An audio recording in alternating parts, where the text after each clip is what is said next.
Pantarin.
Alrighty, just give me a couple more seconds.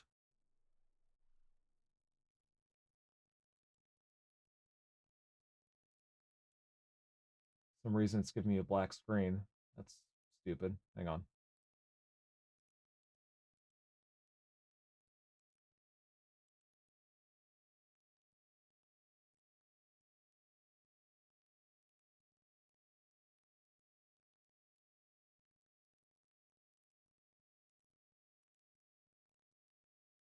What, are you stuck up or something?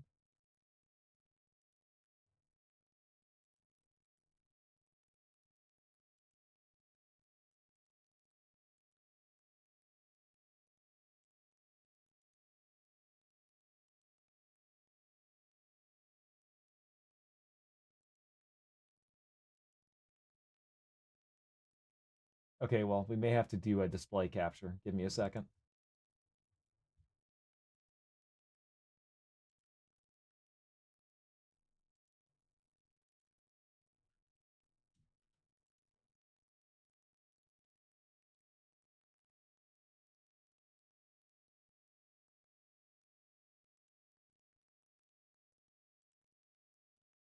There we go. And I'm gonna undeafen. Okay, you guys can talk now. Gay. Yeah, speaking of Bubsy, let me go ahead and unmute that audio. Oh boy, the Meowseum. Yeah, What a let's clever what a clever name. let's see what joyous wonders we can discover in the Meowseum. Fuck off with the emoticons. Check out the advertisements.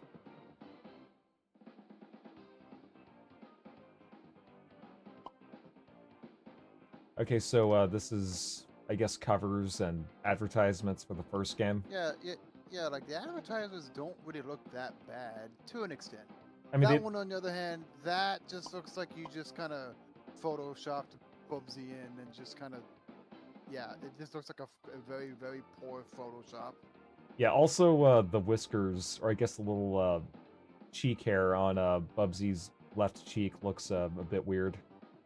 I'm pretty sure that's just the tree in the background. Yeah, probably. So far, it's pretty standard. Basic shit. Yeah, like if I was advertising a game from the early '90s, this is doesn't seem too far off.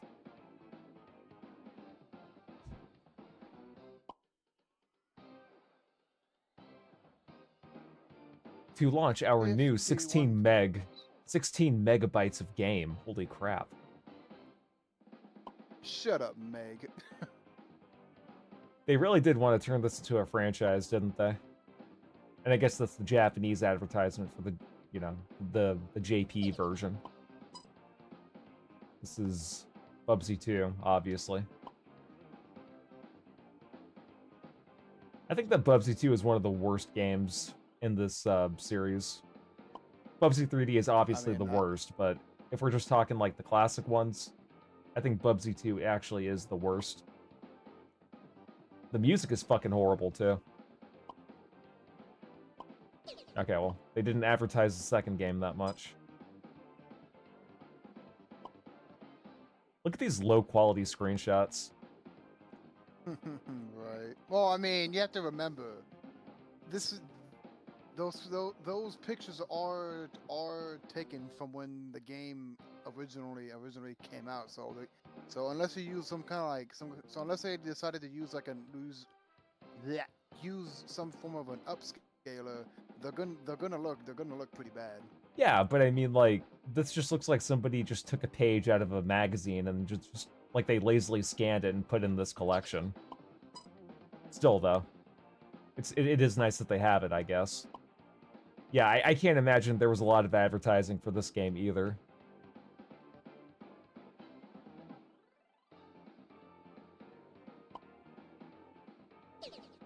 Okay, well, that was the advertisements. That's the box art.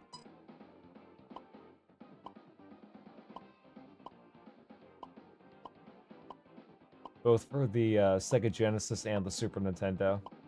And I guess Super Famicom if you live in Japan.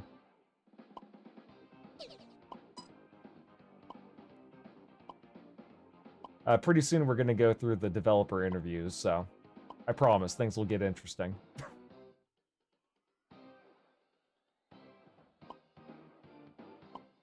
I believe these twins right here, they were in Bubsy 2, but they were also in the cartoon as well. Or the cartoon pilot that didn't become anything because it sucks shit.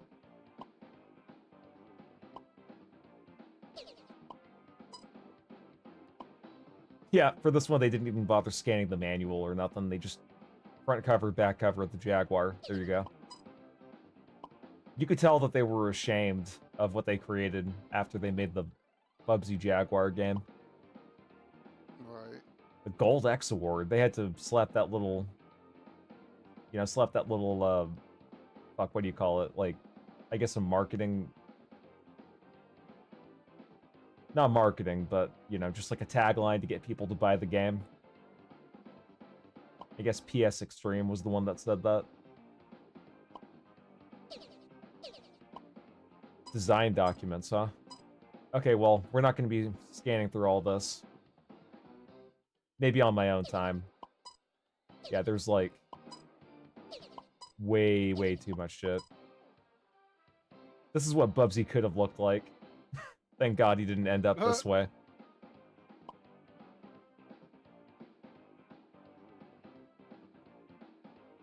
That was the worst fucking level in that stage, I think. Or at least one of the worst.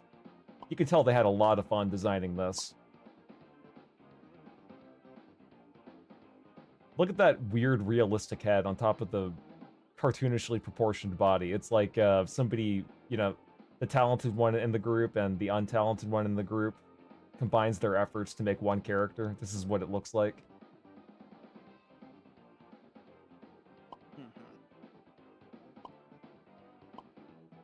That is cursed.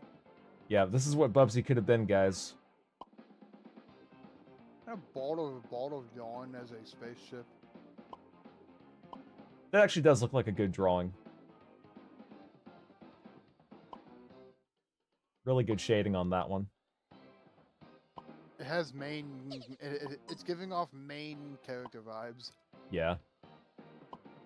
And I guess these are the level layouts, I guess, for when they were designing the stages.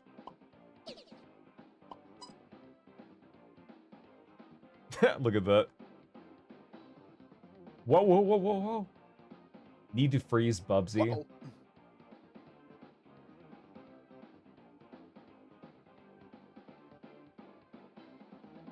We're working on it. I guess somebody wanted Bubsy to have a weird animation for when he's at like the edge of a ledge. And then the frickin' Sonic do that? Yeah, they did, and they were obviously inspired by Sonic.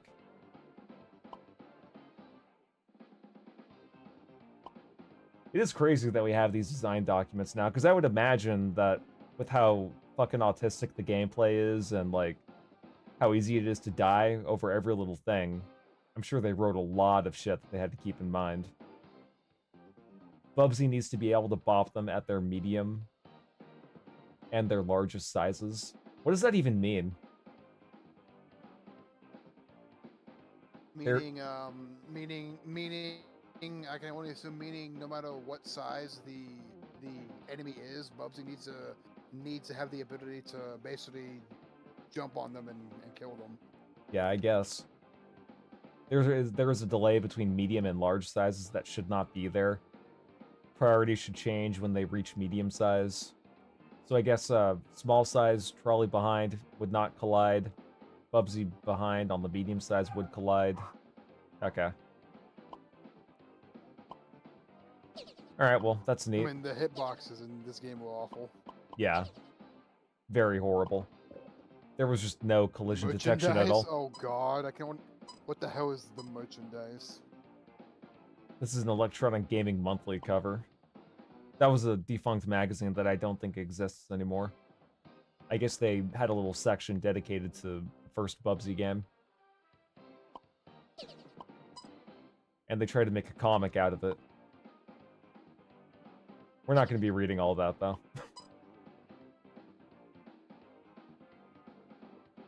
Ah, yes, because that looks like yeah, that's Bubsy, alright. The resemblance is uncanny.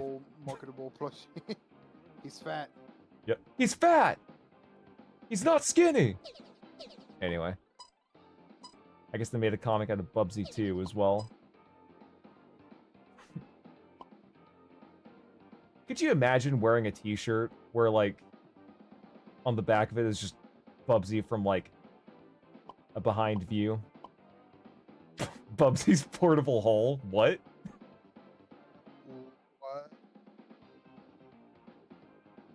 Okay. I mean, I'm pretty sure every single living being has one of those. Yeah, I'm sure his exists on you know, good old monosodium glutamate. On the fucking moon. Okay, so there are manuals for each of the games, or at least the main ones. I actually do miss when manuals had this thing called color on them.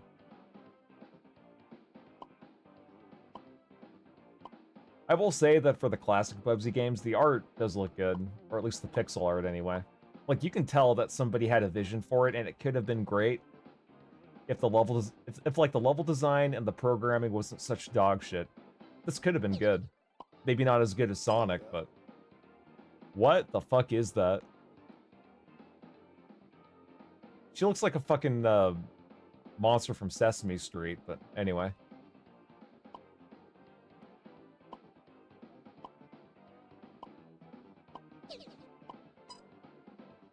And then, you know, you have the Jaguar game with its boring black and white.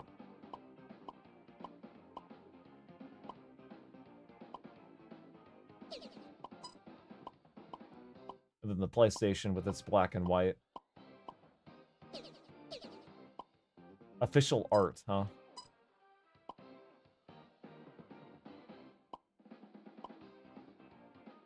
What is that supposed to be? Come on.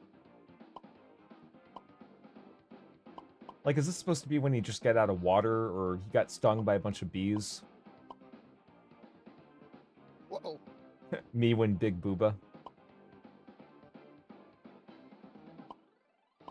Fuck that stage, by the way.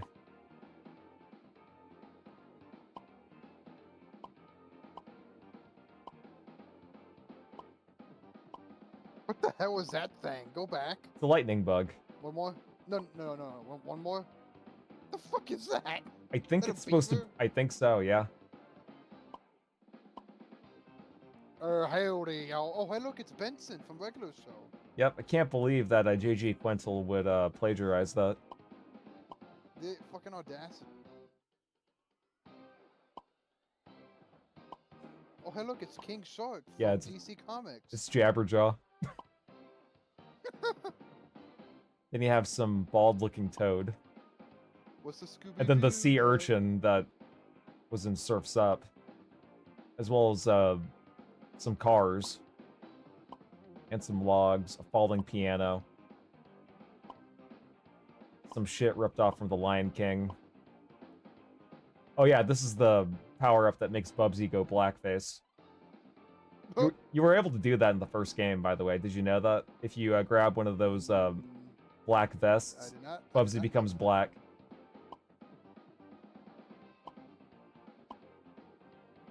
Some weird Pokemon coconut Kabuto looking thing. A bondage collar. It's kind of inappropriate that they would put that in a kid's game. I actually do like this. This is good. And that looks like art for marketing. Not really something they'd put in, like, the game, obviously. It really is sad going through all of this, realizing that, you know, someone had an idea that almost could have worked, but because the game ended up being shit, they, it was all for naught. Ugh. Fuck is that? It's like some anteater thing. Got Pingu. You got some, pig bitch. I don't remember these characters from any of the games. I don't remember seeing these guys in Bubsy 2.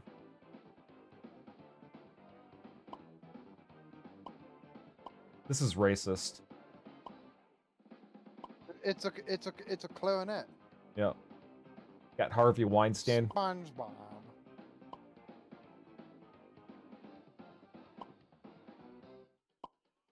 I think those are Bubsy's twin nephews. That's Bubsy reaching in for the booty. That's him, nah, that's too easy. It's him getting electrocuted. That is a really ugly drawing. That's a robot pig. It's a pig on a weird flying machine contraption thing. That's, I believe he's actually from the failed, pilot. Little armadillo dude. There's Pingu again. And there's the vulture from, fucking Jungle Book. It's a sheep.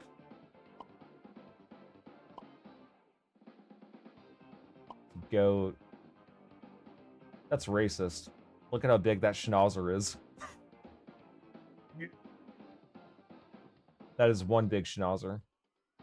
This ain't no Egyptian mummy, it's a Jewish mummy. Give me all of your pennies. Another wait, they've been BDSM collar. discontinued. Fuck. They've been discontinued. Fuck. What is this? A band-aid with some kind of a horn? Could be. A bomb teapot kettle that graduated? I don't know. And, Whoever created this was on drugs. Some kind of like Indian terrorist? Yeah? Oh wait, oh yeah, no, it's literally just a bomb that this has a graduation cap on it. That's all it is. Like, what is that supposed to mean? What is that supposed to mean? Maybe you get one of those if you graduate from like an Iraqi college.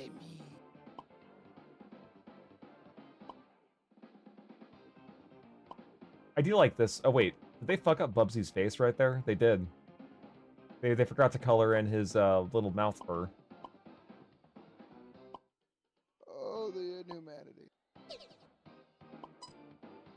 They only have one artwork for Bubsy in the Fractured Furry Tales. Makes sense. And then they only have two for Bubsy 3D. I would imagine they'd be ashamed to show off anything more than this. Didn't even bother to fucking get rid of the black border on the bottom left and bottom part of the image. Alright, now these are the videos. This is the meat and the potatoes of what we're going to be going through.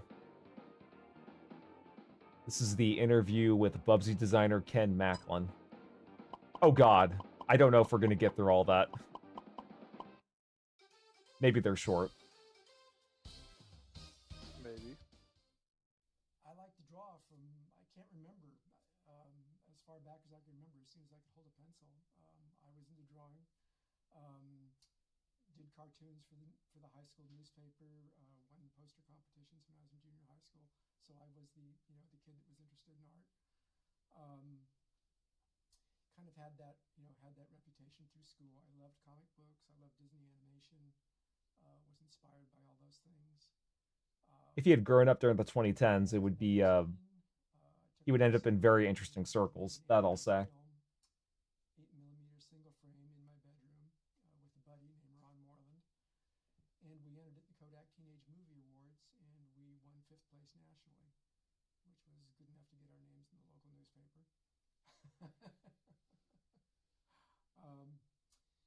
So yeah, I kept on drawing, and when I was about 21 or 22, I was going to comic book conventions because I was a big comic book fan, collected back issues of comics. How long is this? Did they even tell you? Oh god, okay. It's gonna be one of those things, huh? I like to draw from, I can't remember, as far back as I can remember. It seems like I could hold a pencil. I was into drawing. There's no fast forward button or nothing? Did cartoons for the high school news. Okay, well.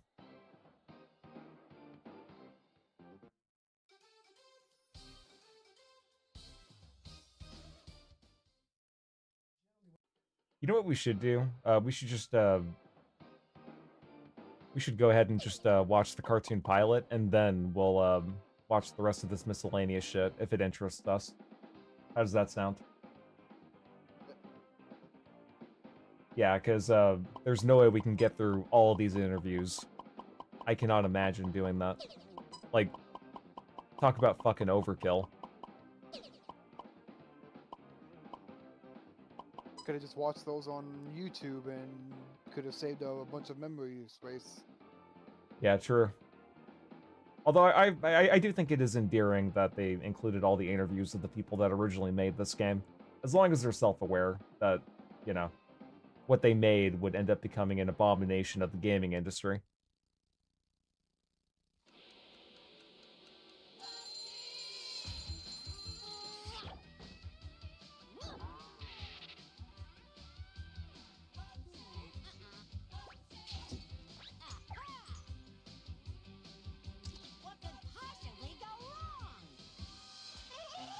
Fun fact, Bubsy is voiced by Rob Paulson in this. Who?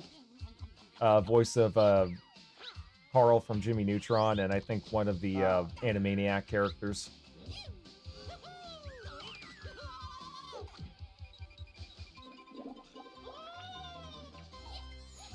That animation looked really bad, by the way, when he was spinning. It just looked like a still frame. Come on, Bubsy will be right back. Then again, this is a pilot, so I can't imagine they were going for a high budget. Okay, so that was the intro. I don't know why they had to split it up into 4 parts. It's just one freaking pilot, but okay. You see? I told you it wouldn't take long. Bubsy is back! I guess that was supposed to simulate like a commercial break.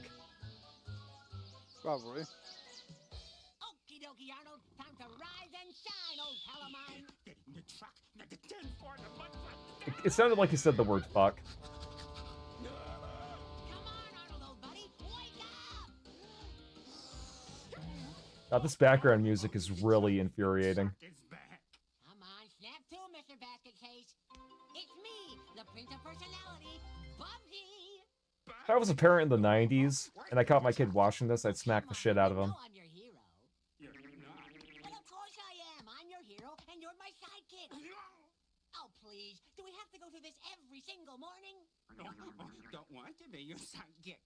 Yeah, I know. I wonder know. why. You don't feel worthy. Hey, that happens when people are around me. What's that?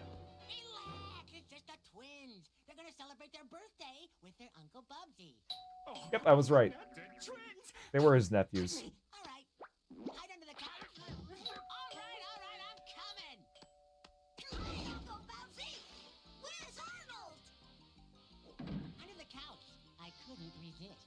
Arnold! No. He don't want to play with me. No, he wants to play with me. Why do they have gray whiskers like they're old men? Last year, over 10,000 armadillos were run over by trucks in the state of Texas alone. For many of the Only 100? fellows, this is the last sound they will ever hear. The truck. Arnold wants to play ball. Okay, Arnold, you're the ball.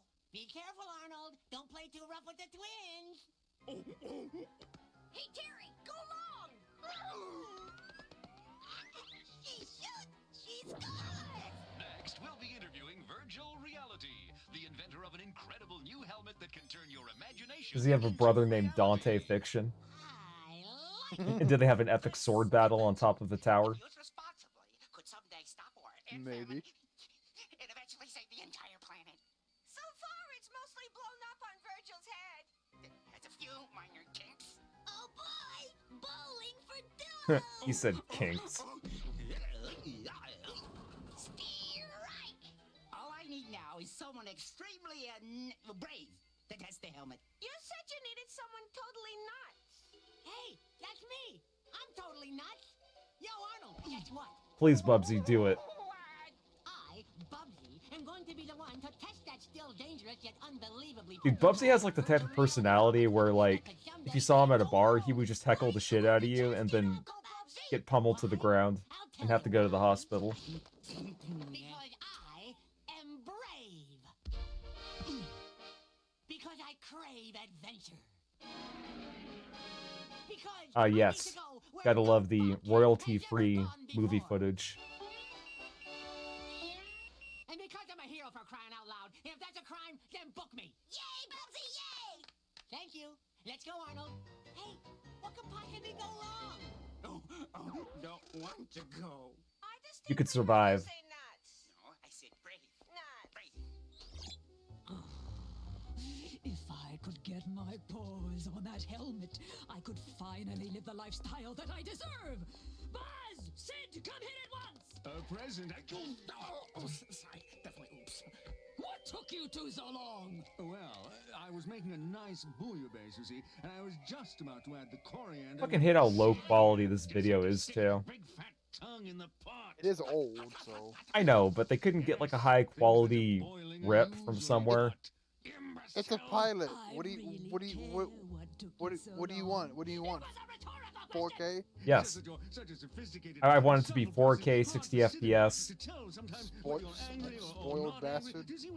with the Sora AI logo on the background, Right. and it just pops up in random corners of the screen. That would be awesome. I have your attention. I have a job for you to do. I want you to pay a visit to a Mr. Virtual Reality. Hungry. Apparently, he's created a helmet that could make me the richest and most powerful creature in the universe.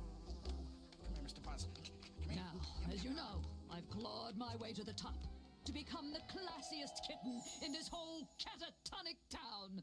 But I deserve more, much more. I deserve it all. Yes, yes. Just wait about 30 years and you can get hooked on Ozempic. Do we perhaps have something in our mouth? I didn't think so. Fine. Oh, nuts. Hello, Bubsy Bobcat here. Who designed that building? The people that did the backgrounds for the Adventures of Sonic the Hedgehog? Not that I'm trying to shit on the show, but... Welcome. I am Virtual Reality, and you must be Bootsy. That's Spunky. Bubsy. Oh, yeah. It does not matter what your name is. The only requirement for testing the virtual reality helmet is bravery. He means you have to be totally nuts. Well, hey, I can handle it on both counts, guys. So, how does this puppy work? Well, you just think of whatever you want and blink 2 times with your eyes. This will cause the electromagnetic impulses of your cerebral cortex to transmit. Yada, yada, yada, yada. Oh, hey, Cortex mentioned. I'm ready for the gusto. Let's power up, Crash. Oh boy. Oh, yes. That would be a really good game to stream, I think, eventually at some point. Because I did beat the Crash trilogy a while ago, but I beat it on PS4.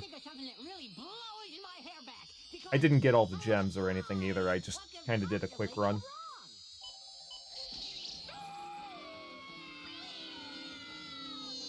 I like it. Still, that might have been a little nicer to fly horizontally. Okay, what now, Egghead? Give me. I'll take it. Oh no. Arnold, whatever you do, don't think of the truck! What truck? The truck.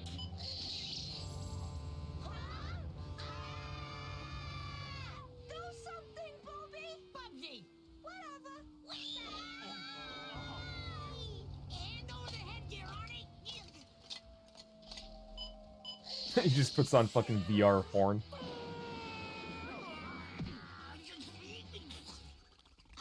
Yo, what's up, Richard? How you doing? I wish you could join on in You made my you know. ass come back. Virgilio, Virgimundo, you gotta lighten up, I was gonna say I wish you could join in on one of my streams that's not this, but you know.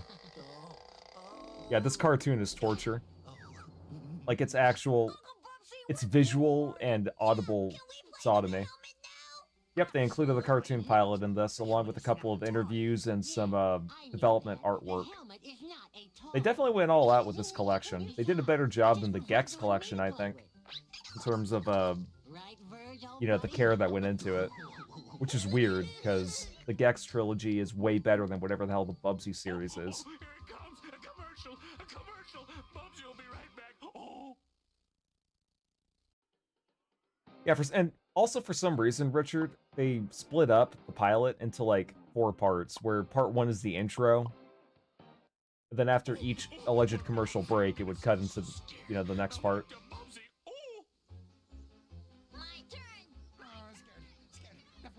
The visual backgrounds do look a lot like the visual backgrounds in the Adventures of Sonic the Hedgehog. And so far the plot seems kind of similar as well. You know, there's the 2 goons that serve an overlord, or I guess the main villain. They try to thwart Bubsy from trying to get into the way of them. They couldn't put this into 1 part. Yeah, I know, it's actually retarded. I think somebody did re-upload it on YouTube, and it's even on a higher quality as well. Now get ready. We're going to dive bomb them. I guess they try to put on a VHS filter over it to, you know, simulate the fucking 90s aesthetic, but to me it just looks awful. I would have much rather gone without the blurriness, but it is what it is. They just threw a JPEG of a CRT television, put on a VHS filter, and called it a day. Oh, and you know, they also split it up into 4 parts as well. You've had enough turns, now me. Now let's see. Bunnies, bears. Recipes for bobcat. Gee, do I have a Renamon obsession? Lol. Peppercorns. Oh, that would- Little bit. She was one of my favorite characters in Tamers.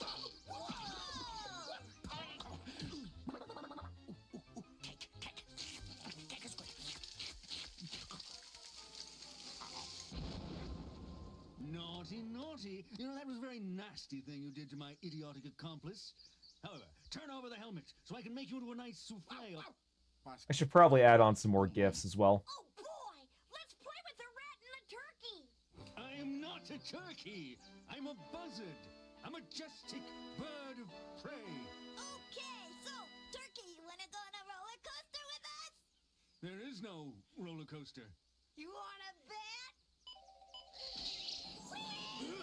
Oh god, not the roller coaster level. Maybe That the was helmet, please, awful. Olivia. Excuse me, Mr. Bumpy, but the helmet is kind of, gone. Whoops. The twins must have it.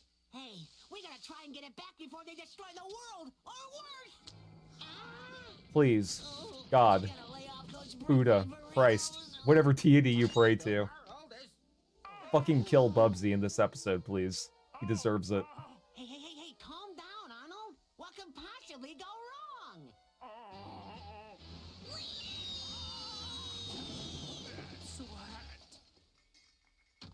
My helmet has been stolen. The entire world to be destroyed in the blink of an eye. Literally. Virgil, always looking at the downside. Come on, Arnold. Let's be heroes and save the day. Shave the day. Do it, Arnold. Let's take the bull by the horns. Let's beat the odds. Let's throw caution to the wind. It's time to be heroes, for crying out loud. I mean, what could possibly go wrong? Huh?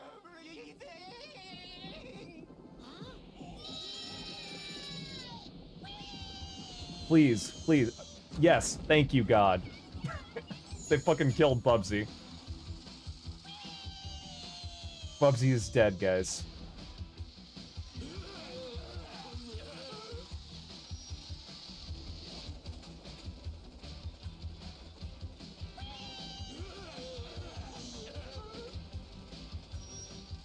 Give me that helmet.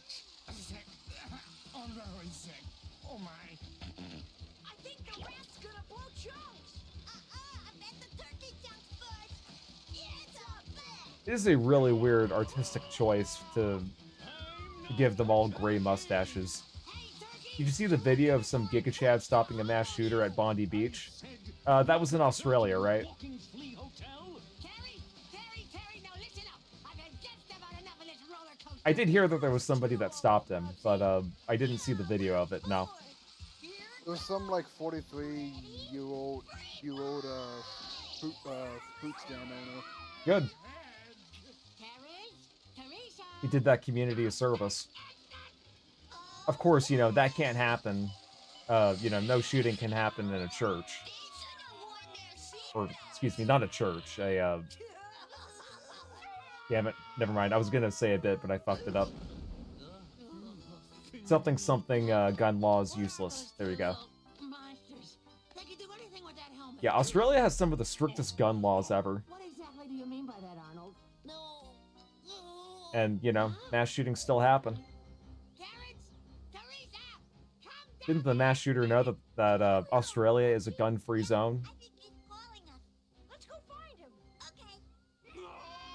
Why was he using a gun to start a mass shooting? I stepped on something Fucking crazy. squishy. It's almost like Too. common sense gun laws do not work.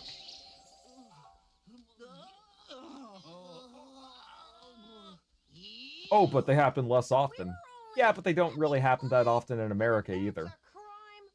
Like, you're more likely to get struck by lightning than get shot at a school shooting. You should all be put in jail. You see, if you had lost that helmet to the turkey and the rat, you could have easily destroyed the world. But it's our birthday. I don't give a shit. I would You smack the killed shit us. out of those kids. I'd fucking beat the shit out of them. Oh, shut up and listen to the plan, you ninny. Now then, I'm going to zero in on the little beast. So fucking judge the annoying. proper trajectory and velocity and release you like a bomb. A buzz Skill, bomb, if you speed, will. the velocity. Bad plan. Not good. Bad plan. It's a very good plan. I see they're trying to do the dumb goon Snatch the helmet.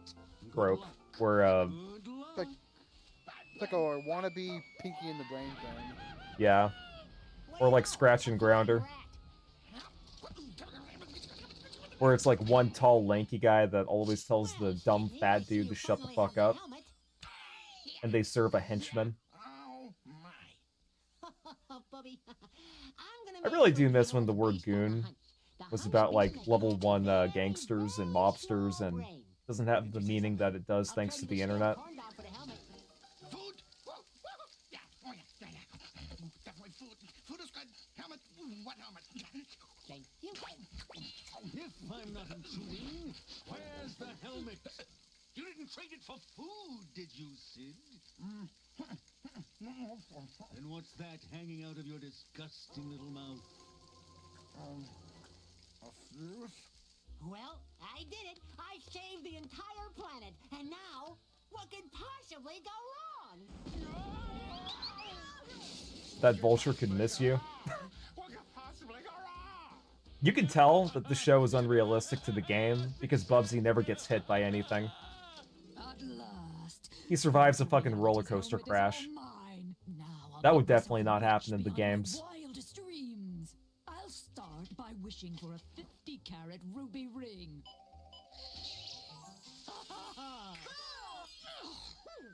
She's funny. Next, I want, let's see, what do I want? A mauve velvet love seat and a jacuzzi. Oh, yes. She is funny. Well, Allie, if you'll excuse us, we have some cooking to do. Oh, yeah. Cooking is good. Yeah. We can make great mud pies. Yes, but you'll make it even better, cacciatore.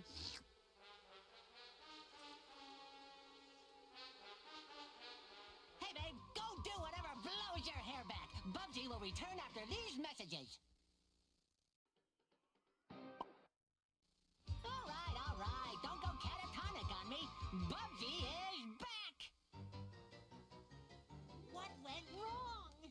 I really hate all the cat I lost puns. the twins and the helmet. And worse than that, I was outsmarted by a turkey and a rat. Technically speaking, you were outsmarted by a shrew and a buzzard. But either way, you've sentenced the universe to certain annihilation. Thanks for the pep talk, Vern. Well, I mean, if any character in any piece of fiction were to ruin the universe, it would be Bubsy. I'm busy berating myself. I'm a catastrophic, cataclysmic bull cat. Stop there! Oh, sorry, Arnold. I thought you were a wrench. I know. You don't understand, Arnie. I know you're still. God, what a crazy. fucking asshole. You're crazy enough to believe in me. Why shouldn't I be crazy enough to believe in myself? I'm gonna go back out there, and I'm not coming back without the twins and the helmet. Dude, if I was an armadillo, I'd fucking spin dash into his shins. Reality helmet tracking device. Yeah, it almost never blows up. G, only hedgehogs are can spin dash. I give him the pass. I give him the exception. Sorry, but he's not red and he's not wearing shoes, so he can't spin dash. Back here. True. I hate having to play with my food. Hello, sit here. Hello, Sid. This is Bubsy Bobcat, president and owner of Bubsy's Catering Service. Now, because of your incredibly small brain, you have been chosen to receive a free banquet. It's really ironic for Bubsy to say anyone has a small brain compared to him. Edibles. Woo! Yeah, I'll bring you all the food right now. Just give me your Wait, did he just say edibles? Thank you very much. Your brain is indeed very. Lol, can't even leave a negative comment about Bubsy without YouTube censoring it. YouTube loves Bubsy, it seems. Makes sense. YouTube censorship is shit, Bubsy is shit. That tracks. And I also have no banned words on my live stream either, so it definitely wouldn't be from me. Look at what it's done to my hair. Oh, Allie, darling, I know how important your hair is to you, but I fear I have some even more troublesome news. What could be more troublesome than helmet hair? Well, Sid here told that idiot Bobcat the location of your lair. I what? He what? Apparently he called on the phone. Idiots! I'm surrounded by idiots! When the Bobcat shows up, we simply refuse to answer the door. Sublime brilliance. Yo, what's up, Stalin Boba? I agree, Bubsy does suck. Oh, believe it or not, Stalin Boba, Bubsy earlier in this cartoon pilot, he got ran over by a roller coaster and he somehow survived. That would definitely never Well, happen yeah. in the games. Oh yeah. So, you think you're cute, huh? I am both attractive and intelligent. I know that voice. Do something, Sid. It's possible. Use your imagination, such as it is. This is, you know, this was made in the 90s, so there could be a voice actor, you know. Give me that. Dude, that's so me. If I had that helmet, I would definitely wish for a corn dog. I would just be live streaming some like JRPG or a mascot platformer, and I'll be like, "Give me a corn dog," and then it would just generate it for me. Give me that helmet! Now you're all in hot water. Why, you ungrateful turkey! That's buzzing. No, no. Not the truck again. Yo. Where is it? I'll get it. I'll get it. Oh, definitely. That poor armadillo, dude. I want my own Of all TV things, show. a corn dog? Yeah. This week on Lifestyles, It's a lot cheaper than getting it at Sonic. travel to beautiful Las Vegas. All the anti-woke channels are finally realizing that people called them out on hog riding, what was it, Kingdom Come Deliverance 2? People are now discovering Musa Molly. Oh, Rider. Do something, Bitsy. Yeah, I remembered a lot of people were, And of course I will. they were really praising Kingdom Come Deliverance 2 for no reason. It's a neutron overload in the central core of the. It basically was like the Joker 2. The helmet's gonna blow up on your head. Take it off. It's too dangerous. Just did everything wrong that made the first one great. It just said, you know what if it wasn't great? Mind-numbingly incredible that it will instantly save the day. Yes, no, yes, yes, oh yes, I like it. What a run! I think I saw He was too autistic. He broke the fucking helmet. The world as we know it. We were robbed. Wah. I'm glad E33 won Game of the Year simply because it means all the KCD2 shills stealing and whining, full-on crying rivers. It just goes to show you. Yeah, I mean, I could see it winning Game of the Year. I don't really see it winning Best Indie, Best Debut Indie, and Best Art Direction, though. That's where I kind of question it. Gotta be a hero for Because the art direction of the game doesn't look anything special. It I don't know about you, Arnold. looks like every other AAA game made within the last decade. Tingling with excitement. The music is really good, though. No, I The music definitely deserved that award, I think. Just being electrocuted. I knew that. I was just testing. Worth the Buy in particular was seething hard. He had a full meltdown over Synthetic Man's review of Kingdom Come 2 and started banning people who called him out. I didn't see Synthetic Man's review on Kingdom Come Deliverance 2. Was it positive or negative? I'm assuming it was a negative review.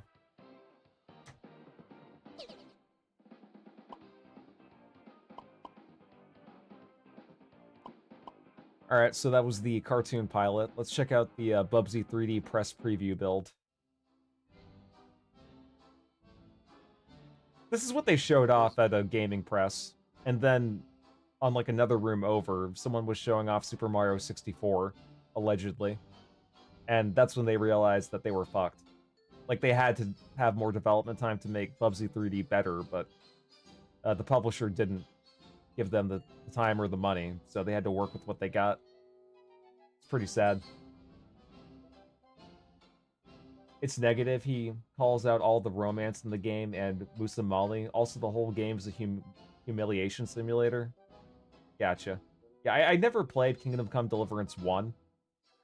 So, you know, it's a shame that, you know, people who are fans of the first one ended up getting shafted by the original. Or shafted by the sequel, I should say. You know, one thing I will say about Synthetic Man, I'm really mixed on him. Because on one hand, he does put out some based opinions every once in a while, but at the same time, I feel like he's way too overly negative to where, you know, like, there has to be at least one or two things he likes. And it's just, you know, like, he's too overly negative in the sense that,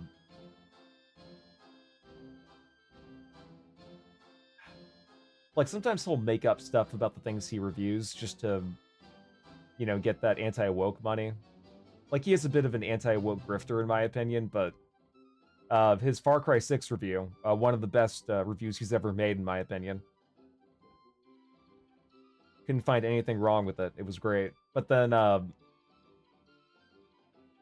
you know, his Fallout review where he was saying that the show was trying to promote racism, or it was like multicultural or multiracial, whatever the fuck. I keep forgetting, but yeah, sometimes he leans way too hard in that. And then he also complains a lot about the games he buys, and it's like, if he didn't buy the games, he wouldn't be complaining as much. You know that one boy in middle school who would always get pantsed, mocked, and constantly bullied by other people? That's basically playing Kingdom Come Deliverance 2. You are constantly getting fumbled and thrown. It would be fine if it wasn't for the fact that you can't defend yourself. There's no option to bite back at the people who criticize you. Yeah, that's pretty dumb.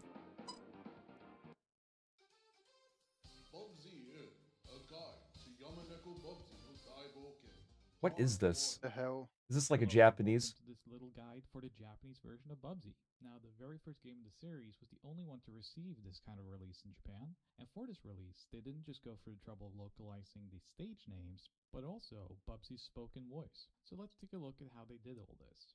And we start right here. Does he sound just as annoying in Japanese? The title is Bubsy in I can only Close imagine. Encounters of the Third Kind, a reference to Close Encounters of the Third Kind.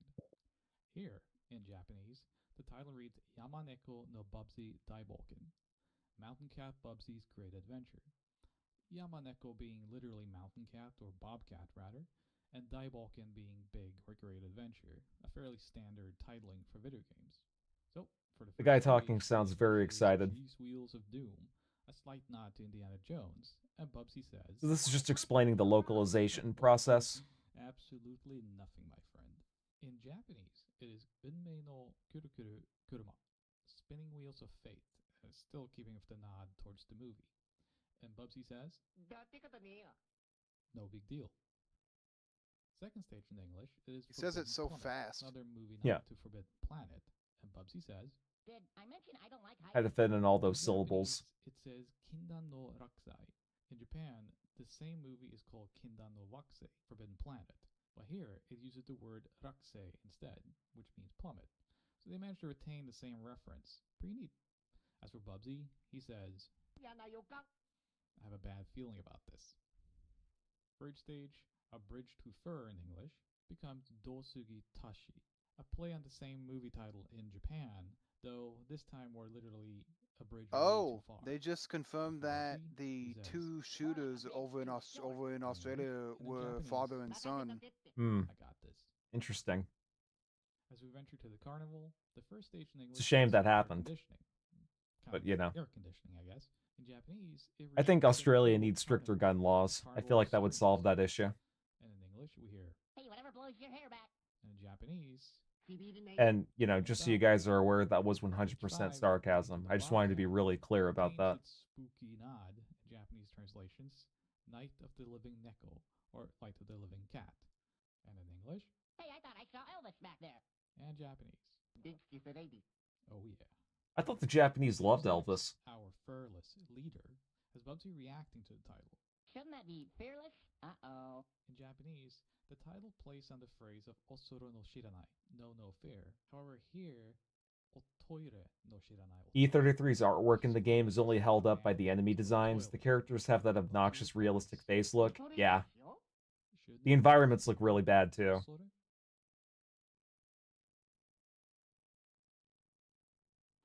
I remember the female characters in particular, sometimes their eyes would just bug out.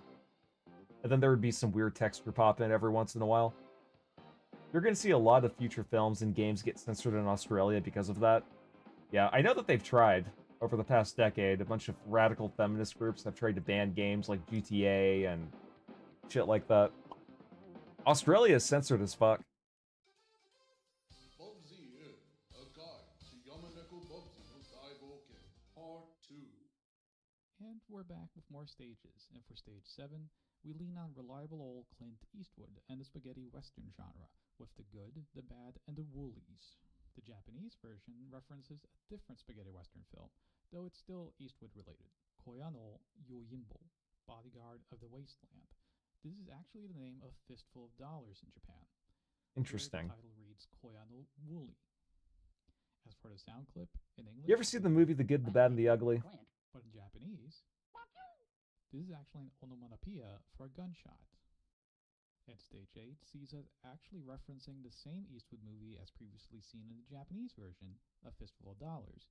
And in English, his sample says, Go ahead, make my day. So for the Japanese version, the title now reads, Koya no ichi doruke dama, a dollar yarn ball in the wasteland. This is a reference to an entirely different movie, Blood for a Silver Dollar, known in Japan. I remember Manhunt 2 got criticized and then it got censored because of Virginia Tech. He says, yeah, I mean, to be fair though, Manhunt definitely pushed the envelope with what you could depict in a video game in terms of violence. I remember a lot of people and a lot of reviewers saying that game was extremely brutal. It is literally the same in Japanese. The English voice, however, says, My contract does not mention paint. While in Japanese, no one told me about this. Now you might remember that these stages... Or actually, did Manhunt 2 come out during the Virginia Tech shooting? In the desert. In English, it says into the canyon. Because if it got retroactively censored, then yeah, that's scummy. On stage 10, we see a play on words with beaverly careful. Ugh. For the Japanese stage, I think Rockstar themselves said that we will never get a Manhunt 3 because of Sandy Hook and Virginia Tech. Yeah. Yeah, that's sad. In Japan. As for the voice in English, we get, Yeah, I didn't like that stuff. It was supposed to get an AO rating, I think. Yeah, and then they had to tone down the violence to make it be complied with the rated M thing. Being punned here in English. That's really what the AO rating is there for. It's, a different story. you know, people like to spurg out and freak out over, oh, you know, I wonder how many AO games there actually are. Really what that is, it's just like, you know, these are the things that make a game rated AO. You might want to tone down some things for it to be sold in stores. It's basically just a way to gatekeep, you know, developers and artists from going too far in terms of what they can show. Which makes sense. I'm not, you know, not trying to shit on that. It came out right before it, if I remember correctly. The PSP port got censored a bit. Gotcha. Use a stunt cat. Stage 12, Claws for Alarm, is a straightforward play on Cause for Alarm. In Japanese, it says Kyofu no Suma Ato, Claws of Terror. I wonder how GTA 6 is going to be. 60s television show Kyofu no Mira. In English, I know that there's supposed to be pride parades in that game, but I can't imagine you can cause a bunch of havoc on those. There's no way they would do that. Stop doing something that's bad for your health. They would back in the day if it had come out back then, but I feel like they wouldn't be allowed to do that. You know, you'd be able to cause havoc on like the streets or in a club or in like literally any other place except for the one type of event where you know, you're not allowed to be too mean to them. Haunting Ground got banned in France because politicians thought it promoted child abuse. Really? What was Haunting Ground again? Is that a horror game? Sounds like it. The Japanese title, Eye of the Noraneko, basically translates to the Eye of the Stray Cat, even though Bubsy's a bobcat, not a stray cat. Either way, in English, he now says, That's it, I'm out of here. You can't Yep, it's a survival game. It's for the PS2. For stage 14, we have no time for pause. Here in the English version, pretty self-explanatory, while in the Japanese title, it's a tiny bit different. Here, it says Neko no. I know that in Germany, they censored out the blood. Or, not the blood, there was no blood, but I think for Team Fortress 2, Germany ended up turning the characters into robots instead of humans because of the way you portray violence with, between humans over there. If it's violent to a certain point, they have to be portrayed as robots. Lethal Woolies, a play on Lethal Weapon. Haunting Grounds, that Clock Tower successor on PS2 where you play as a girl with a dog. Joey streamed it. Gotcha. I might have been there for that, I might have not. I don't remember, it's been a while. Call an ambulance. And onto the last stage, we say a farewell. I remember him streaming Rule of Rose though. That was interesting. To the movie A Farewell to Arms. Also here, the Japanese version actually references the very same movie, Bukyo Woolies, whereas the original movie is named Bukyo Saraba in Japanese, Farewell Weapons. For the English voice clip, we have... Well, are you still playing this thing? For the Japanese... well, this one actually stumped everyone online and on staff. Maybe Yaraba Dekureja? So let's just say Bubsy said Mo. And that's it. The show is over, and just like in the English version of the game, Bubsy tells us that we won this together. Alright, well, that was very interesting. How they localized the title names for Bubsy 1. That's very interesting. Thank you for the value there. And who the fuck even did that? Was that like just some YouTuber that did those, or did they hire someone for the collection to narrate that, or... Who knows? Yeah, who knows? Who cares? I hate how every horror game is now just to walk in a straight line with an occasional jump scare. Very few try to innovate. I give props to Five Nights at Freddy's for trying to be different. Yeah, I never really got into Five Nights at Freddy's. That was a little bit after my time. I was already an adult when it came out, so I didn't really give a shit about all the, fucking viral videos talking about it. Yeah, pretty much by that point, like around 2015, I checked out of the indie horror scene just because it was becoming too bloated.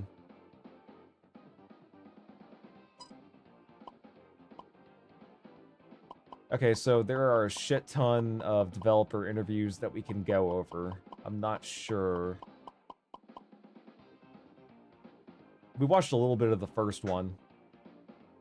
And there's no way to tell how long they are. They don't give us that type of service, unfortunately.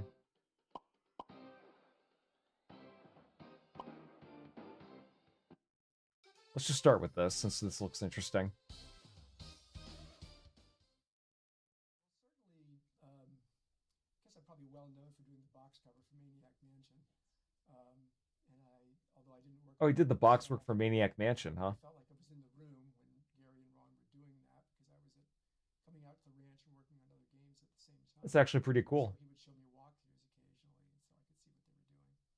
I have that game, I just have yet to play it. I've only played Monkey Island, as far as LucasArts point and clicks go. Before I started working for Accolade, was a game called The Dig, and that was probably the most work I did on any single project, but we were in production for 6 months and then it was canceled. And all the work we did got shelved, which actually didn't bother me all that much because I guess in part because I understood the difference between when I was working for someone and providing a service for a company versus my own stuff. And I had properties, intellectual properties that I owned, and I was passionate about those. But when I was working for a company like LucasArts, I just considered myself a hired hand, and I would try to do my best to meet what the client needed, and that was my attitude. So when the project was shelved, I was kind of like, oh, well, we won't get to see what we did, but it was just a part of what I was doing at the time. I still had my comics, I still had my own art. Okay, thank you for that value. How did you get involved with Accolade and working on Bubsy?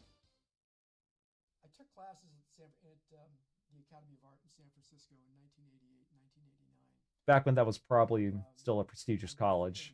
I can't imagine their standards have been lowered since then. Money to go to art school, so it's kind of funny doing it backwards. But so I was at the Art Academy for a couple of semesters. It was a great experience. Met a lot of people there. One of the people I met was Beckett Gladney, who I had classes with. Beckett originally, I'm trying to think, Faith, I think it was after we met, she got hired at Again, they could have just put this in one long video. Yeah, and they don't even give us the common courtesy of timestamps. Like, what the fuck is up with that? Yeah, you know, let's just chop it all up into bite-sized 4 to 5 minute videos. She knew when the project was canceled and I was available for other stuff. It is nice though that they did include this though. I'm not trying to shit on it too hard. Bubsy. And the way that came about, as I recall, Art schools in the 80s and 90s were much different than today. My brother applied to go to CalArts because he had an obsession with Looney Tunes and Oswald. and they were trying to do the character development. You're talking about Oswald the Lucky Rabbit? Design sketches. Those early designs were done by Beckett. They weren't done by me. And Beckett is a very talented, very competent illustrator, but she has a very realistic style. And cartoon. Yeah, I was gonna say, when we were going through the character art earlier, that They really weren't happy with what was happening. that art did look a little bit too realistic. It actually kind of just looks like straight up furry art from the 90s. Yes, Oswald the Lucky Rabbit. Gotcha. And I'm assuming that was back when most people didn't even know who Oswald was. He was just kind of faded into obscurity. Yeah, funny story about how Disney ended up obtaining the rights to Oswald. I believe it was a case where they ended up trading John Madden to NBC, and then NBC gave them the rights to Oswald the Lucky Rabbit. So yeah, basically, Disney ended up getting Oswald by swapping a real life person. Like Disney basically swapped out a real life person for a cartoon. It's kind of funny.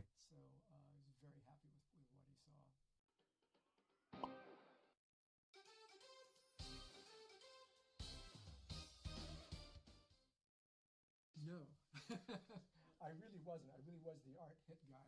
So my passion, my specialty was the visual representation of the character. Beckett. Okay, so he wasn't the guy responsible for making him an annoying twat. Gotcha. But I kind of got it, it's a cartoon animal, a side-scroller game. It wasn't, the concept of the niche wasn't completely new, though Bubsy was kind of unique. We did have a joke about the time that everybody in Hollywood was looking for a character with an edge or with an attitude. And we kind of cracked up when, somebody suggested that's what we're looking for. But I kind of had an idea of like, you want to have a confident kind of character who's, kind of cocky and kind of clever and, Well, I wouldn't really describe the character as clever, but definitely energetic. I think the first sketches I did out of the gate, Mike said, yeah, that's exactly what we're looking for. So I don't recall a lot of back and forth about the design. Pretty much the way Bubsy looked was what popped into my head the day they said, do some sketches of this character.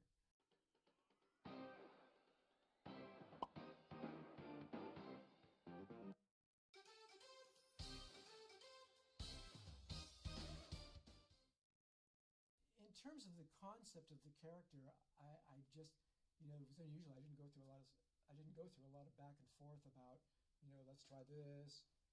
What do we need to change? By the way, just to kind of give you guys some perspective, I think it took at least 10 people at Sega to come up with the design for what Sonic would look like.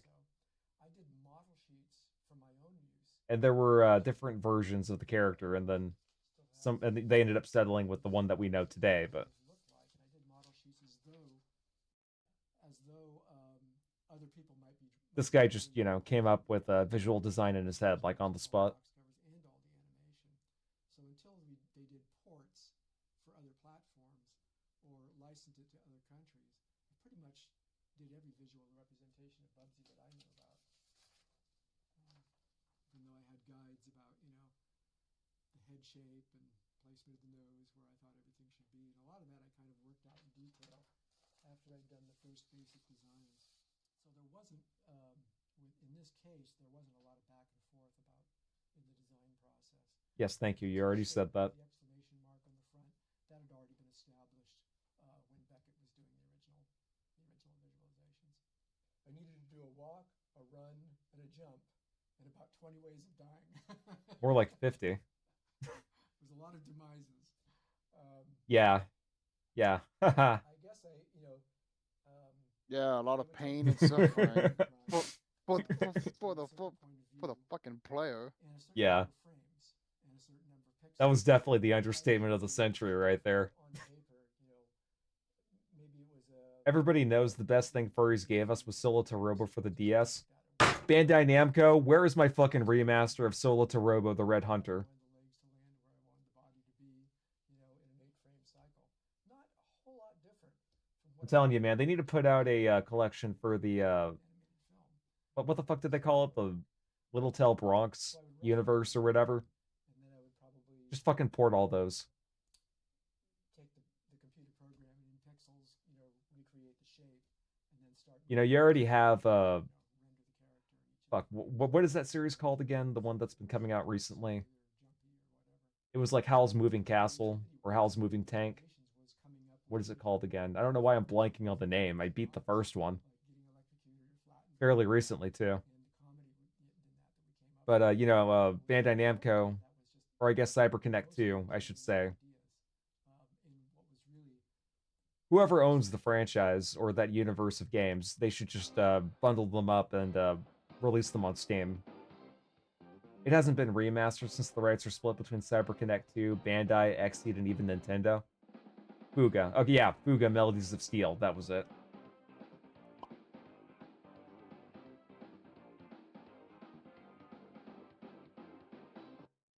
Why would Nintendo be involved, besides just the publishing rights, or the licensing rights, I should say? To be honest, I loved painting a lot more than I love painting illustrations a lot more than I did like No. You liked pain more than painting.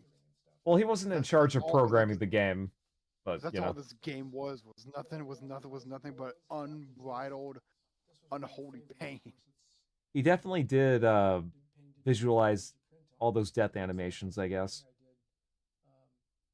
for advertising the Bubsy game. We in America got lucky. Only the North American version of Solo to Robo has the DLC on cartridge. Interesting. Yeah, but it's also super rare too, because wasn't it a limited release back then? Nintendo published the game in Europe, that's why. Ah, makes sense.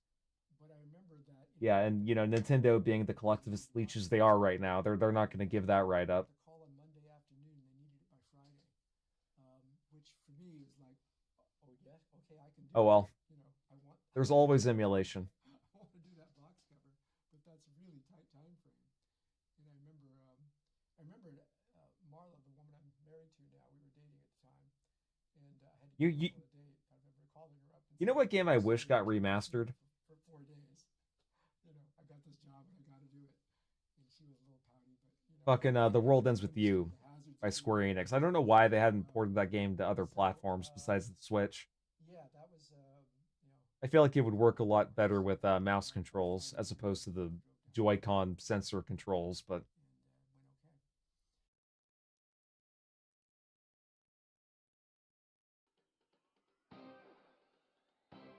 GameStop always threw out of the case. Hang on. GameStop always threw out the cases and manuals for DS games, which sucked because the cases were not cardboard. Yeah. Yeah, the DS cases have aged very well.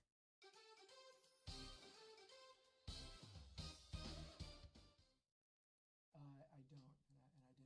Before I went to Accolade,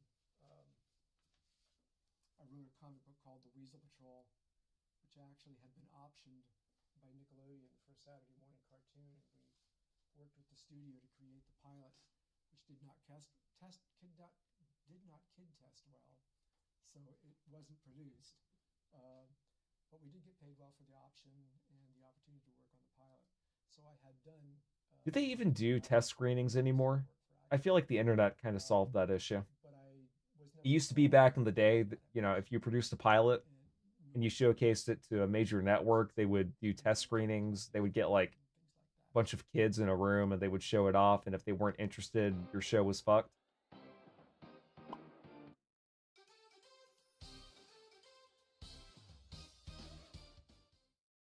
One of the things I remember is at one point after the first game had been out. I can't imagine they do that anymore. Beckett showed me some fan letters that they had gotten from international sources. And there was this, Or maybe they still do that, and if it fails, they just publish it on the internet and go indie. And I was just like, amazed that this character that I had done was being sketched out by kids in other countries. I just thought, wow, this stuff gets around. Yeah, that was so worth splitting up into its own section.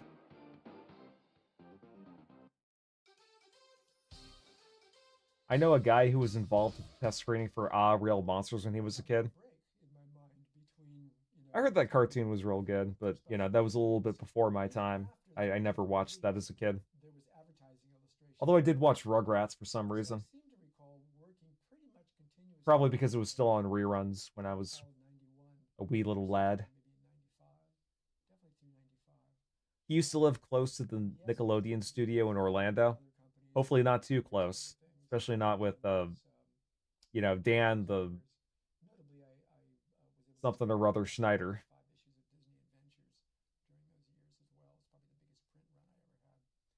Anyway, but I probably was doing something for Accolade, every quarter. So it felt like I had a pretty, Hang on, let me see what New Dawn typed up. I forget, he's still in No Mike. concept art for. Okay, Fuga. He was talking about what we were talking about. And I did. Actually, Deadlock was a game I liked a lot and I played a lot. Ew. Pretty much was involved in the visualization. He likes Deadlock. But for instance, when the twins were created and all that, That's a paddling right there. It's basically just an Overwatch clone. And other characters like the armadillo and whatnot. Unless he's talking about something else, and I just blanked out. This is what we want to do. Which could be possible. I do have a little bit of an ADD brain right now. Again, I was the art guy. There were other things like the Riesel Patrol where I was the story guy, but Accolade was not a place where I was a story guy. Yeah, they handed me the story, probably in script form, so it was up for me to just break down the panels and, place the camera underneath the panels and decide how it was gonna flow through. And I always do thumbnail roughs for all my pages first, and I probably ran those by Accolade before I did the finished rendering. The comic book, of course, was painted. It took quite a good chunk of time. And I did most of my work at home, and I would come into Accolade and mostly interface with Beckett, and which continued to be true for the sequel as well. So even if there was an entirely different team, I probably came down to Accolade, said hi to all my friends, and delivered my work to Beckett, and that was. Correct me if I'm wrong, Richard, but isn't Accolade a French studio? And so it was kind of business as usual. Or are they American? So there was a lot of things that happened behind the scenes, and that was true for probably most of the companies I worked for that I just wasn't involved in. I just needed to focus on. Also, what's up with the font of the subtitles? Doing that job. Looks very weird.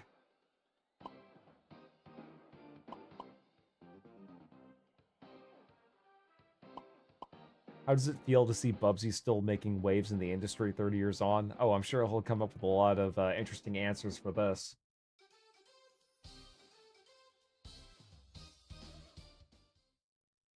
I don't know if I'd call it popular. It's more infamous.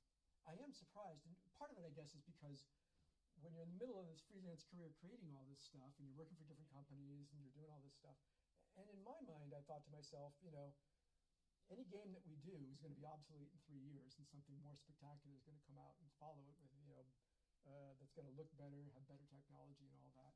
So I have been surprised at the interest and following that these older games have developed. Accolade was an American company? Okay, gotcha. And the other thing too is that I worked on so many things you never knew what was going to become famous later on. It's sort of like the people who worked on the Maltese Falcon back in 1941.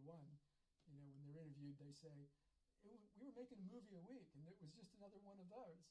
We didn't know it was going to become an icon. So sometimes it's like that. And there's other stuff that we thought was, equally cool at the time that's long forgotten. That's just the way it is. Okay, so basically, Bubsy for him was just like a project that he didn't think would get off the ground. It was just going to be like anything else he's made, and then it would be, I guess, maybe not popular, but infamous in pop culture.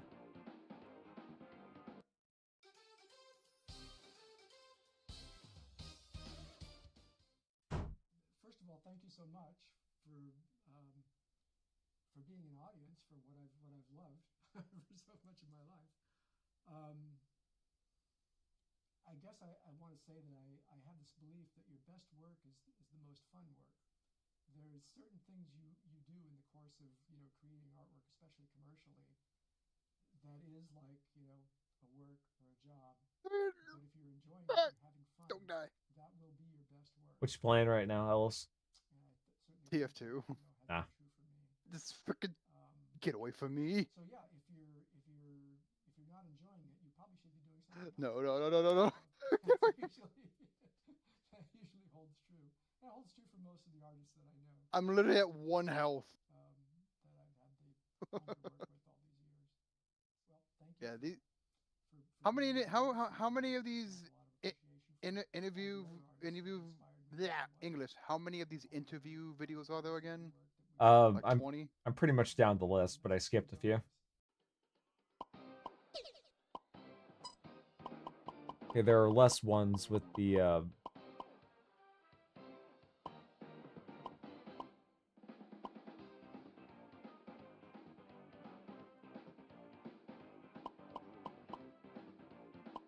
So he or she ended up joining Atari back in the 90s.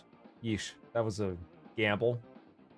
I definitely wouldn't want to work for Atari in the 90s. That's when they were really going downhill.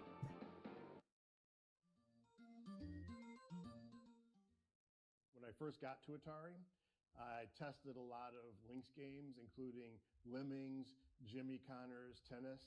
And once they started development for the Atari Jaguar, not only did we get to test the games, but we actually got to do a lot of level design and help create the video games. And I was able to kind of work my way up. Yeah, fun fact for all the DEI pro people, or the pro DEI people, there were minorities in the gaming industry back then too. There were? Yep. A black guy ended up... They actually did a good job. Yep. I think it was a black guy who invented the concept of interchangeable cartridges. Believe it or not. And I believe the CEO of, or I guess the co-CEO of Sierra was ran by a woman. So, there were, girl bosses back then. There were, the only difference is that they weren't being incentivized to do so. They were doing it out of passion. They didn't just, like, they weren't there to fill a quota. They were there because they had talent.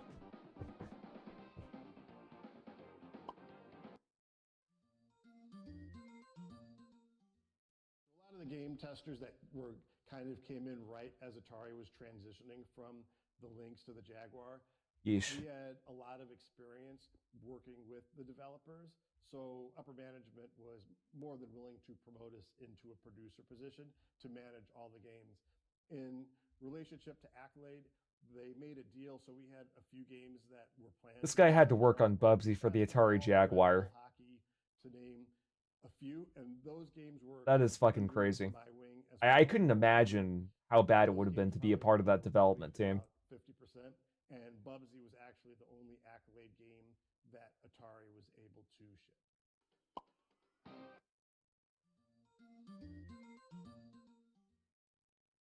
One of the cool things about working at a game company is that we had access to tons of video games. We actually had a budget to go out and buy various video games for Super Nintendo, Genesis, TurboGrafx 16.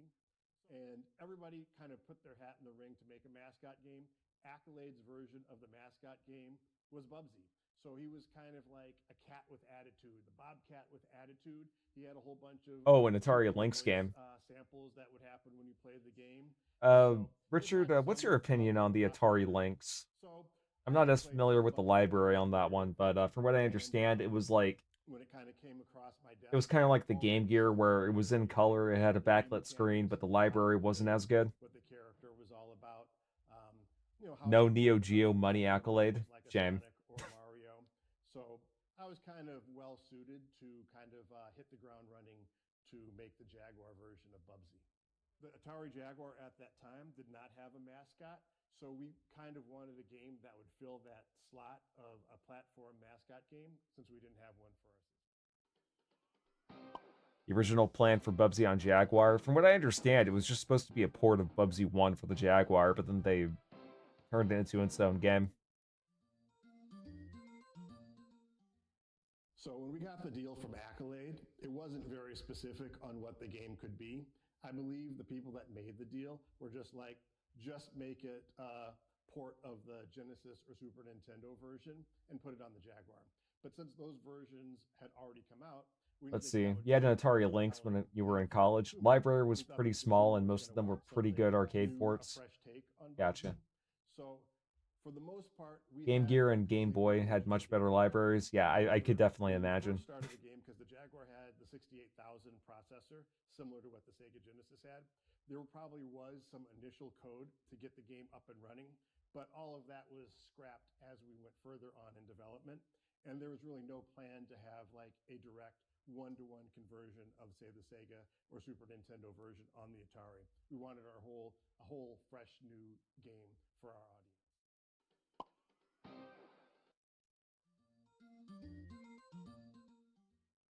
It's kind of weird that we don't have any interviews from Michael Berlin so far. Edgy, whimsical appeal that Bubsy had, and we kind of based it off of the old Bullwinkle cartoons because the fractured fairy tales kind of appealed to both adults and kids.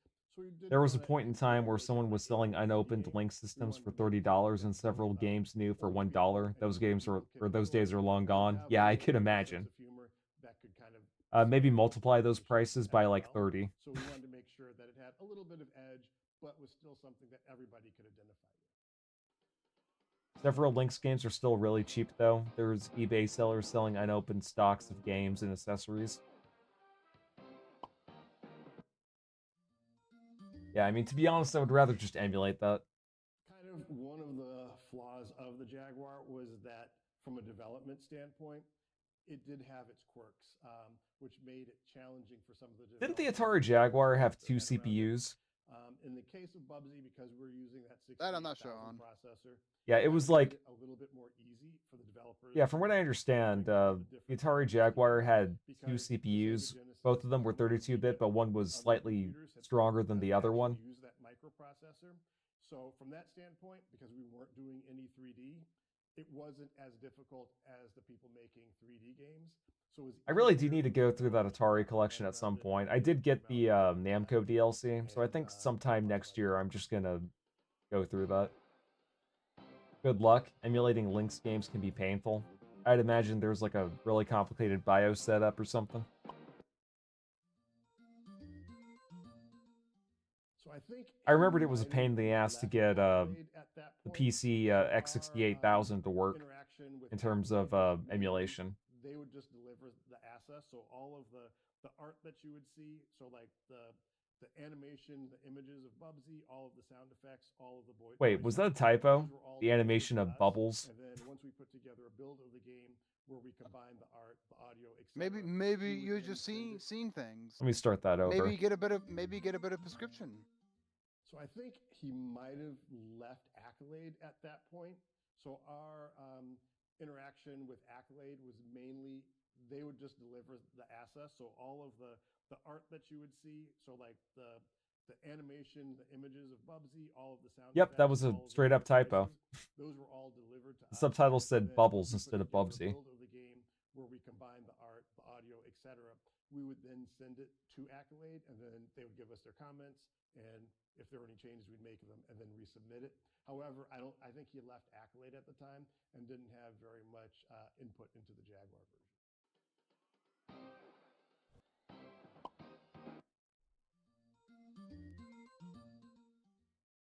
I believe off the top of my head, it was probably around 10 folks in the UK. So they had like a designer, they had their artists, they had their sound designers, and they had their coders that did all of the programming. And then on our side, on the Atari side in Sunnyvale, we had a team of testers, which was probably about half a dozen, but it just depended on where the game was in the schedule. plus myself. So for video games made in that early 90s time frame, it was probably about the average size that you would expect of a game of that scope.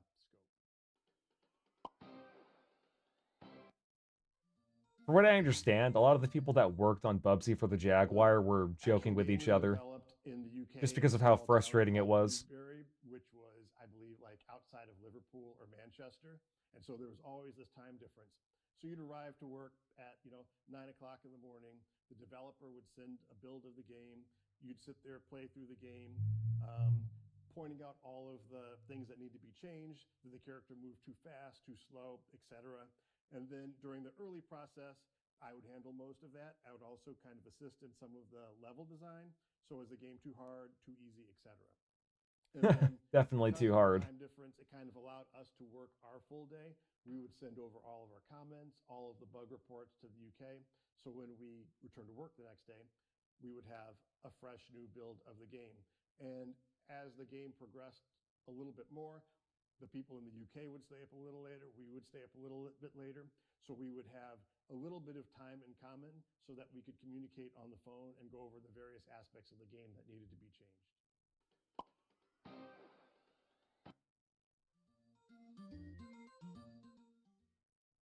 I think, obviously, the cool thing was that it was like getting the chance to actually produce a video game. That was awesome.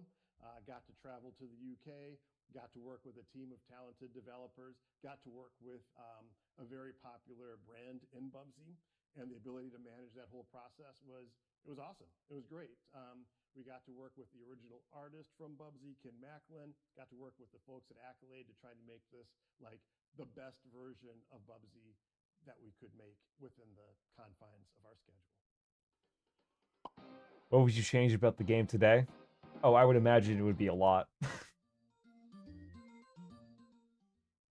I think the major criticism of the game is that the controls are a little fidgety. Some of the collision is a little bit off. A little? It would have been great if we A had little? the time and the resources to go back and fix those aspects. That's because the obviously it would make that's game the understatement play a of the little bit better, of the and millennium. the difficulty would have been in the game and not necessarily fighting the controls. Come here, medic. Or having some bad collision in the game. However, it was slated for a Christmas release, and we had to get that bad boy out. Yes, on the Sonic shelves 06 for excuse. Christmas time.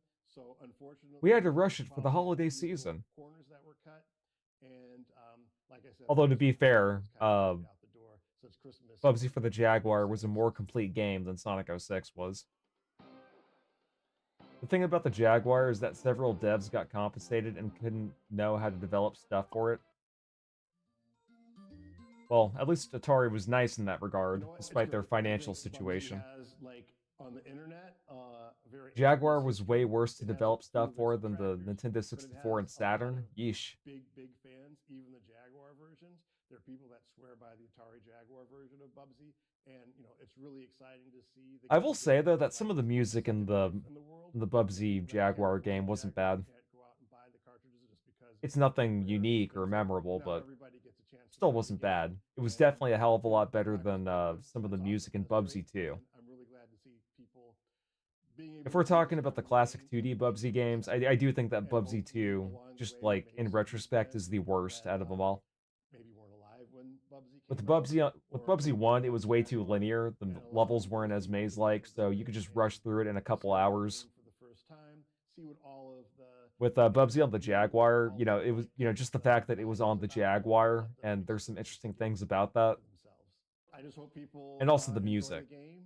was pretty good. I But, love the fact that it's getting a Bubsy 2 just had no redeeming qualities about it whatsoever. does have its detractors, but I could name you 50 games right now that had to be rushed out the door to come out before Christmas. Yeah. 90s Several games, both made from scratch and localizations, get rushed out of the door for Christmas releases. the Yeah. reaction of people that have never played the game before. Okay, so that's basically all the videos that were in the Meowseum. I already showed off the official art.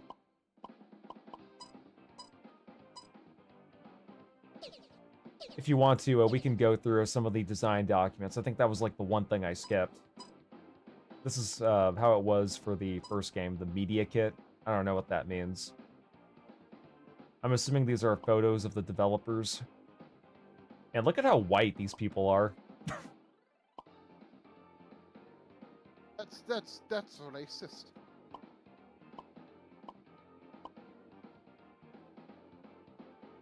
Okay, yeah, this is all way too much to read. Now I know why I skipped this.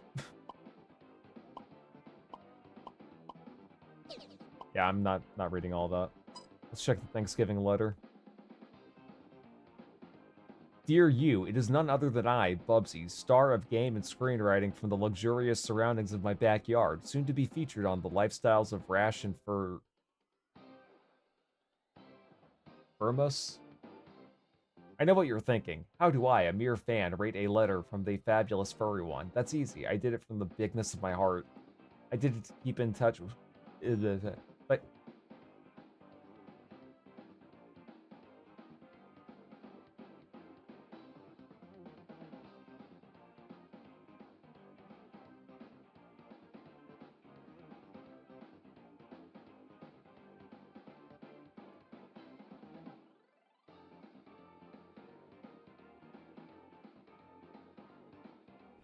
Sorry about that. Had to deal with something. And that brings us to you, holding in your hand the intro letter to my new animated special. What could possibly go wrong? Isn't it great? Don't you feel the hand of destiny sending chills up your spine? I know, I feel it every time I think of the hair-raising adventures related to my special. Even though these Hollywood types have slightly exaggerated my exploits, the heart of the story is just as it actually happened to me, except for my big emotional scene of self-doubt that was added for credibility. Yeah, you know. But what a big fucking humble brag right there. So, you certainly won't want to miss my Oscar-winning performance. I know I won't. I'll be watching from the desk of my swimming pool, or the deck of my swimming pool, rather. While my agent deals with all the film scripts and groupies sure to be banging at my door. Yeah, you know, fucking banging you right to the fucking ground as your fucking IP rots. I've made it. I'm a star after all. I'm Bubsy, and what could possibly go wrong? Hey, who put that water in that pool? I don't know, someone with common sense? Only Bubsy would question. Only a character like Bubsy would question why they would put water in a pool. Because he would just jump into it without any kind of water in there. And he'd fucking fall flat and die.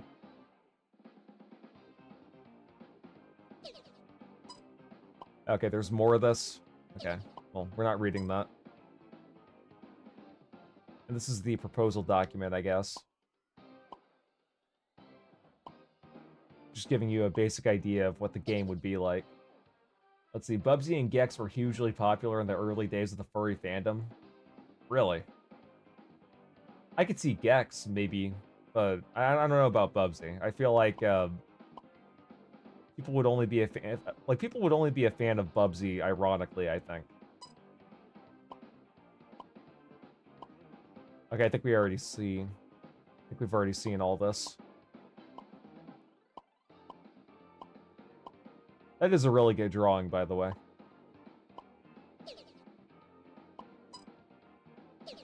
Yep, we already saw that. Okay, so we did go through most of this. It's just the, some of the things with, a lot of wording I didn't go through. Man, look at how white this team is.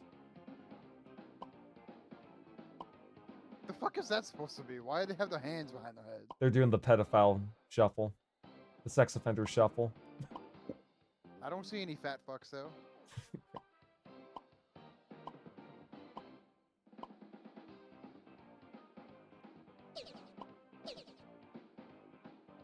Art's cool.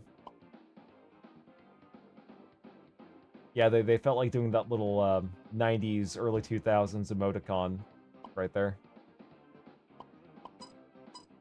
Okay, so yeah, we basically went through everything. Let me see.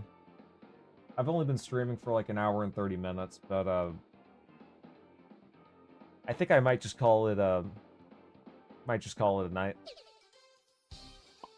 There is some music though, but you know that's just a sound test. Put your hands up, Accolade development team. You're under arrest for developing Bubsy.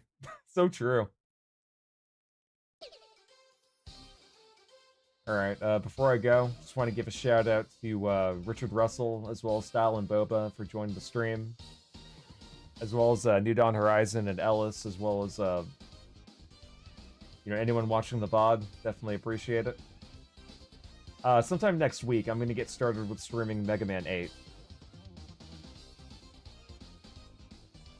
Yeah, Mega Man 8 is going to be the next game I'm going to be streaming from start to finish. So that'll happen this coming Friday. So y'all have a good one.